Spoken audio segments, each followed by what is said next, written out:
क्रम आगे बढ़ाते हैं और मैं आमंत्रित करता हूं धर्मवीर धर्म को।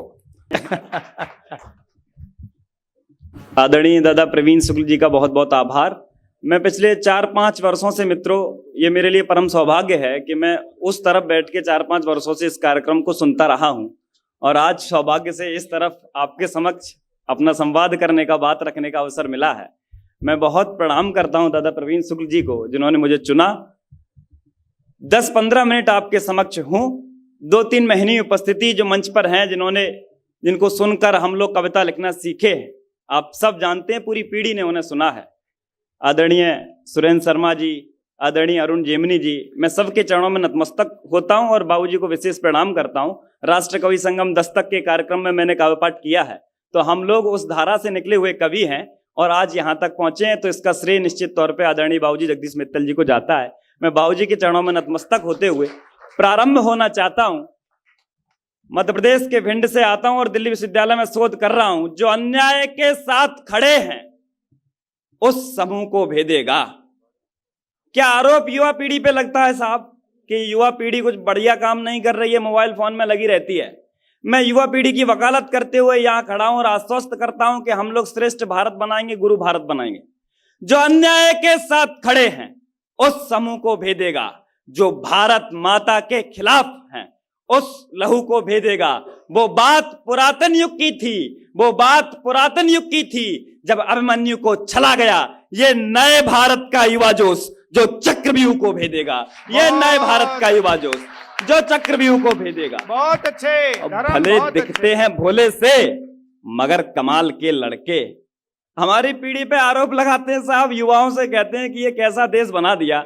2 बातें कहते हैं, मैं आप सबसे माफी चाहते हुए ये बात कहता हूं।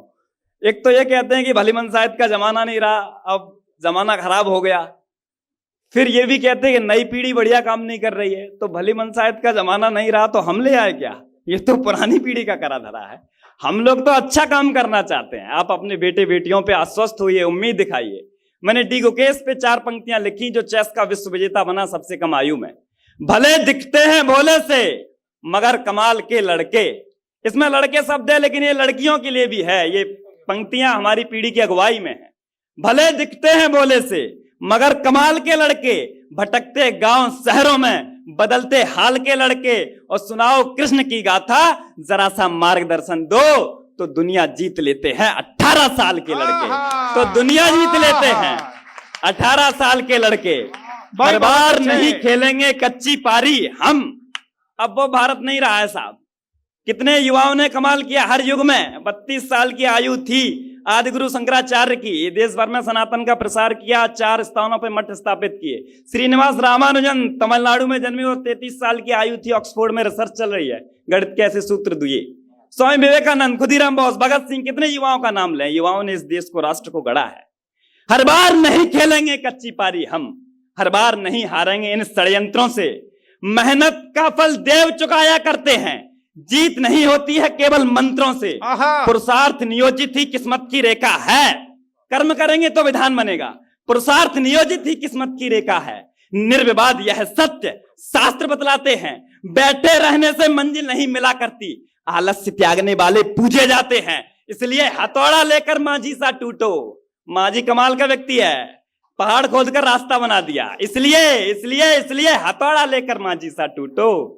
जो खड़े हिमालय से पहाड़ रास्ता देंगे। हम रामहंस अगर चाहेंगे तो सागर का अहंकार तोड़ेंगे, सेतु बना देंगे। अहंकार तोड़ेंगे, सेतु बना देंगे। हम ना विषाद में जीते ना घबराते हैं, विपरीत परिस्थिति में हिम्मत दिखलाते हैं। मुरली भी, गीता और सुदर्शन धरते हैं। मानवता ना मर जाए इसी से डरते हैं। यह राष्ट्र शौर्य में प्रथम, त्याग में अव्वल है। मिट्टी जन्मी है माई, हृदय गंगाजल है। बंधुत्व सिखाया है जिससे सभ्यता बची। उत्सव धर्मी जनजीवन की भव्यता बची। भव्यता, संस्कृति, संस्कार संरक्षित हैं। अन्य विश्व के देश इसी से वंचित हैं। यह मिली धरोहर, गर्वित यह अभियान मिला। हर युग पीढ़ी का तन मन धन बलिदान मिला। जो मिला इसी को आगे बड़ी लकीर करें। अपने युवा साथियों से कहना चाहता हूं, बहुत कुछ मिला, इसे बढ़ाना है। जो मिला इसी को आगे बड़ी लकीर करें। श्रम से बुद्धि से जुटे, प्रेम और धीर धरें, मिलकर जीवन सौंपे हम इस परपाटी को, तब विश्व करेगा नमन भारतीय माटी को, तब विश्व करेगा नमन। बहुत अच्छे। भारतीय माटी को वाह, सूर्य वाह, बनने वाह, के प्रयासों को कभी मत मंद करना। हम सब क्या प्रयास कर रहे हैं युवा साथियों? हम अपने जीवन को गढ़ सकते हैं, ये उम्र जीवन गढ़ने की है। आप अपने जीवन को जिस दिशा में ले जाएंगे उस ओर मुड़ जाएगा। मैं ये 4 पंक्तियां आदरणीय स्वर्गीय ब्रज शुक्ल घायल जी को समर्पित करता हूं, जिन्होंने अपना जीवन परमार्थ के लिए दिया। सूर्य बनने के प्रयासों को कभी मत मंद करना, हम तिमिर का नाश करने को सदा प्रस्तुत रहे हैं। यह जन्म परमार्थ की खातिर लुटाने को चुना है, इसलिए अपनी व्यथा को शांत स्वर में लिख रहे हैं। और रात्र के अंतिम पहर को तम प्रिय मत बोल देना, हर सुबह के आगमन में भूमिका निश्चित रही है। और क्या मिलेगा व्यर्थ दुनिया पर लगाकर दोष बंधु, क्या मिलेगा व्यर्थ दुनिया पर लगाकर दोष बंधु। जिंदगी जैसी बनाई है वही तो दिख रही है, जिंदगी जैसी बनाई है वही तो दिख रही है। और कितनी चतुराई से निर्णय लेते हो, कितनी कॉपी पे पेन से लाइनें खींचते रहते हैं, ये करेंगे ये करेंगे ये कर लेंगे, लेकिन होता क्या है? कितनी चतुराई से निर्णय लेते हो, हाय फिर भी विदना ने क्या दिखलाया। राजा होने पर भी हरिश्चंद्र ने तब कैसे दिन देखे थे, आखिर क्या पाया। ये सारा है खेल तमाशा नौटंकी। रोज बैठे तब पढ़ रहा हूं। वाह वाह, कितनी चतुराई से निर्णय लेते हो, हाय तब भी विदना ने क्या दिखलाया। राजा होने पर भी हरिश्चंद्र ने तब कैसे दिन देखे थे, आखिर क्या पाया।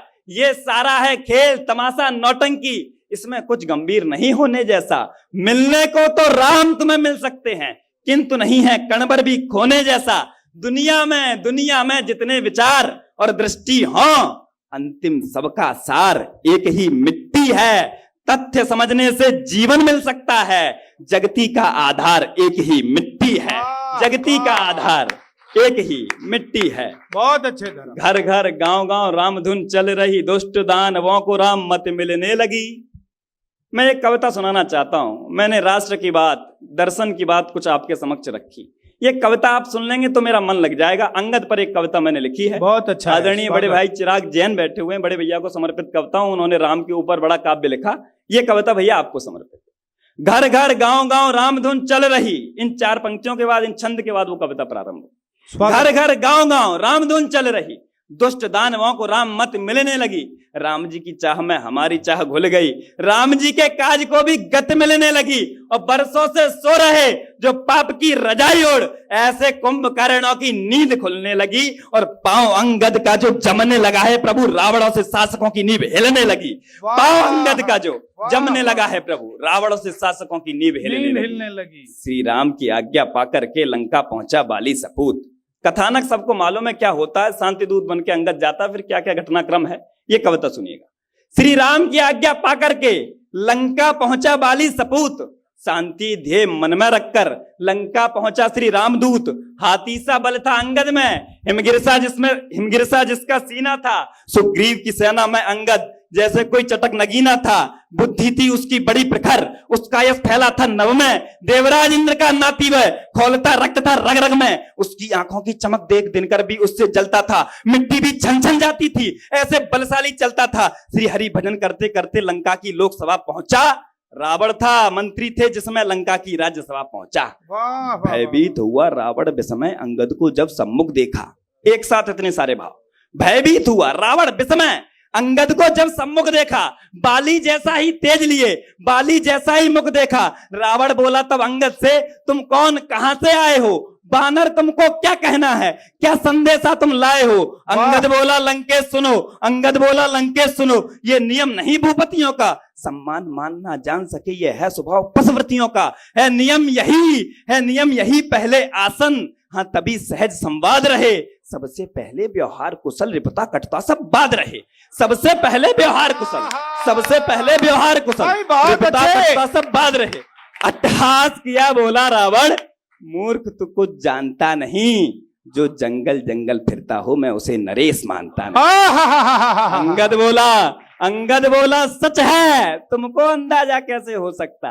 कहां बैठे हैं राम भक्त, अंगद बोला सच है, तुमको अंदाजा कैसे हो सकता, जो सृष्टि का निर्माता है वो राजा कैसे हो सकता, वो मर्यादा का शिखर पुरुष सूरज ये जिससे दमक रहा, जिसके चेहरे की आवाज से चंदा रातों में चमक रहा, ब्रह्मा विष्णु आज तो सब जिसके ही तो अंदर है, जिसकी आज्ञा से ही चलते सब दरिया और समंदर है, वायु जल नभ धरती ज्वाला जिसके ये सभी खिलौने हैं, सृष्टि का सृजन विलय सब कुछ जिनके हाथों से होने हैं, जो तीन लोक का स्वामी है, सारा बैकुंठ उन्हीं का है, वो रामचंद्र त्रिलोकपति, ये अंगद दूत उन्हीं का है।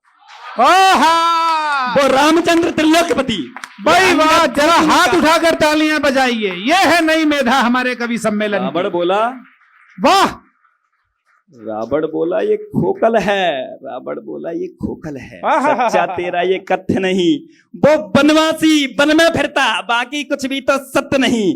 अपमान सुना श्री चरणों का, अंगद ज्वाला सा दमक उठा, सीने में पावक चमक उठी, गुस्से से अंगद तमक उठा, बाल तने बोला प्रभु का अपमान नहीं सह सकता मैं, जिस जगह अनीति अनाचर हो उस जगह नहीं रह सकता मैं, पर जो संदेशा मैं लाया हूं लंका का वक्त टिका जिसपे, जिसमें तेरा कल्याण निहित, लंका का रक्त टिका जिसपे, विचार किया मन में अंगद और कर्तव्य जब दिखाया, पूछ बढ़ाई ऐसी की ऊंचा आसन बनाया, आसन ऊंचा सिंहासन से, रावण भी जिससे ऐंठ गया, इधर युवा अंगद आसन पर स्वाभिमान से बैठ गया। तारासुत अंगद बोला फिर अब बात तुम्हें बतलाता हूं, तुम सखा पिता के मेरे हो इसलिए तुम्हें समझाता हूं, जो गदा युद्ध में पारंगत मैं पुत्र उन्हीं बाली का हूं, जिसने संगारा धुंधवी को मैं पुत्र उन्हीं बाली का हूं, मैं उस महाबली का पुत्र हूं जिसने मायावी निश्चर मारा, जिसके सम्मुख हर योद्धा ने अपने बल को पल में हारा, तात बाल का पुत्र मैं अंगद, रामदूत हूं लंकेश्वर, माता मेरी तारा है, श्री रामचंद्र मेरे ईश्वर। अंगद बोला तब रावण से, तुम पंडित हो महाज्ञानी हो, पर मेरी समझ नहीं आता फिर करते क्यों नादानी हो, तुम लंकेश्वर, तुम लंकापति, तुम ऋषि पुलत्स्य के नाती हो, तुम आशुतोष के बड़े भक्त, रिप के तुम निश्चय घाती हो, तुम वीर बड़े हो माना पर फिर शक्ति का दुरुपयोग किया, ऋषि मुनियों को तुमने नोचा, तुमने जग का अभोग किया, वो संदोष तुम्हारा या कुमति, अभिमान किया जो बर लाए, उस अहंकार में आकर के मां सीता को तुम हर लाए, अब पाप शिखर पर जा पहुंचे, इसका हिसाब करना होगा, लंका बजरंगी जला चुके, अब की तुमको मरना होगा, इसलिए चुनो अब पथ ऐसा भक्त सम्मुख कैलाशी का, जिससे बच जाए लंका ये और भला हो लंकावासी का, लंकापति त्यागो अहंकार, प्रभु के चरणों में आ जाओ, मां जननी को वापस कर दो, बैकुंठ धाम को पा जाओ। लंकापति त्यागो अहंकार, प्रभु के चरणों में आ जाओ, मां जननी को वापस कर दो, बैकुंठ धाम को पा जाओ। रावण बोला करुणामयी है सेना में जिसके बंदर है, अंगद ने समझाया करुणा के निदान है माफ कर देंगे। रावण बोला करुणामयी है सेना में जिसके बंदर हैं, पर सत्य यही वह डरता है, कायरता उसके अंदर है, कह देना अपने राम से तुम, सूरमा संध न करता है, वापस जाए साकेत कहो यदि मुझसे अब वो डरता है। वाह, अंगद बोला जो हरता पर की नारी को सूरमा सिद्ध हो जाता क्या, जो हरता पर की नारी को सूरमा सिद्ध हो जाता क्या, जो हर पल लड़ने की बात करे वो आखिर जग में पाता क्या, कायर में हिम्मत ना होती, कायर में हिम्मत ना होती, जो शत्रु को कभी माफ करे तुम वीर कहे जाओगे क्या, जो प्रतिशोध में लंका राख करे, और लंका पति स्त्री लोलुप कामी, इतने कुछ शर्म करो जिससे मिल जाए मोक्ष तुम्हें, ऐसा भी तो कुछ कर्म करो।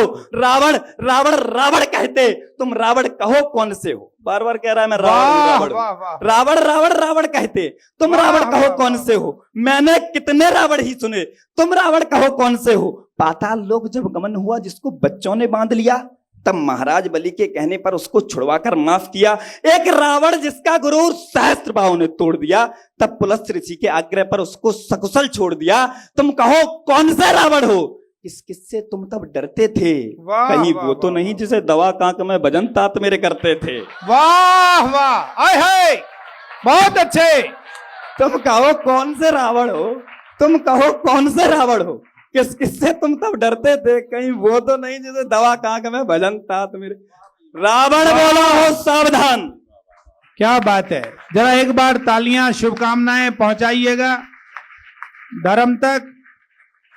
रावण बोला हो सावधान, अंगद जो मन में फूले हो, तुम खड़ी सभा में लंका की, शायद इसको तुम भूले हो। है कौन वीर और बलशाली, अंगद तुमको बतलाता हूं। तुम ठहरो ठहरो, अभी यहां तुमको शक्ति दिखलाता हूं। अंगद बोला, शक्ति का तो बस अभी पता चल जाएगा, या तो लज्जा से शीश झुकेगा या फिर तू पछताएगा। है रामदूत अंगद का प्रण, मैं वचन नहीं ये तोड़ूंगा। अगर हिला दिया ये पांव मेरा तो सारी सेना मोड़ूंगा। रघुपत भूलेंगे सीता को और विजय तुम्हारी होगी फिर। लंका दशग्रीव तुम्हारी है, ये सृष्टि सारी होगी फिर। इतना कहकर के अंगद ने जलती ज्वाला को थमा दिया। पत्थर जो जमे हिमालय पर, ऐसे तब पांव जमा दिया। वाह, बहुत अच्छे। अटल था राम भक्त भाई, वाह वाह वाह वाह वाह वाह। कोई मायावी शक्ति नहीं थी अंगद के पास, हनुमान जी के पास तो थी। सिर्फ भरोसा था राम संभालेंगे। विश्वास अटल था राम भक्त का, सृष्टि सारी मानी थी। पांव हिला ना सकी, राष्ट्र की सारी सेना पानी थी। लंका के सारे योद्धा तब एक एक कर धराशायी होते। सभा सन्न रह गई, झुके सर सभी लज्जाई होते। न बचा कोई भी महाबली लंका की लाज बचाने को। तब इंद्रजीत हो गया खड़ा बल अपना आजमाने को। वो इंद्रजीत, वो मेघनाद, जिसका भय फैला था नभ तक, जिससे डरते थे देव असुर, खामोश सभा में था अब तक। मेघनाद ने जोर लगाया, फिर अपनी शक्ति को शीर्ष चढ़ा। अंगद का पांव जमा ऐसे हो सभा बीच कोई खम्भ गड़ा। एक तरफ बल इंद्रजीत का, सामने राम की भक्ति थी। विश्वास राम का अड़ा रहा, भक्ति की अद्भुत शक्ति थी। जब हार गया मेघनाद, जब हार गया मेघनाद और जब राज्यसभा के सभी असुर, तब सिंहासन से खड़े हुए लंकापति रावण लंकेश्वर। दशग्रीव उठे निज आसन से, अंगद मन में मुस्काता था। रावण को देख खुशी से वो जयराम बोलता जाता था। कदम बढ़ाता रावण तब अंगद की ओर चला आया। धरती कपती पग धरने से, ऐसी थी रावण की काया।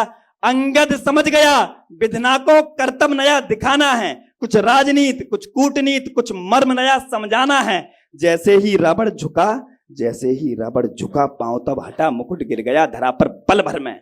हटाकर पांव, उठाकर मुकुट, बोलकर राम उछाला, मुकुट गिरा रामादल में। अंगद बोला तब रावण से, क्या पांव दूत के पड़ना है? अंगद बोला तब रावण से, क्या पांव दूत के पड़ना है? अंगद बोला तब रावण से, क्या पांव दूत के पड़ना है? जब पकड़ हरि के चरण, अन्यथा तुझको रण में मरना है। ये दिनकर साक्षी होगा, फिर दुख में सारी लंका होगी। जब रामचंद्र का बाण चढ़ेगा, निश्चरहीन धरा होगी। इतना कहकर के अंगद ने श्री चरणों का आह्वान किया। श्री राम उद्घोष किया, लंका से प्रस्थान किया। लंका संदेशा पहुंचाकर जय जय श्री राम पुकार उठा। जन जन कण कण तड़ तड़ हर्षण, जय जय श्री राम पुकार उठा। जय जय श्री राम पुकार उठा। जय जय श्री राम पुकार उठा। जय जय श्री राम पुकार उठा।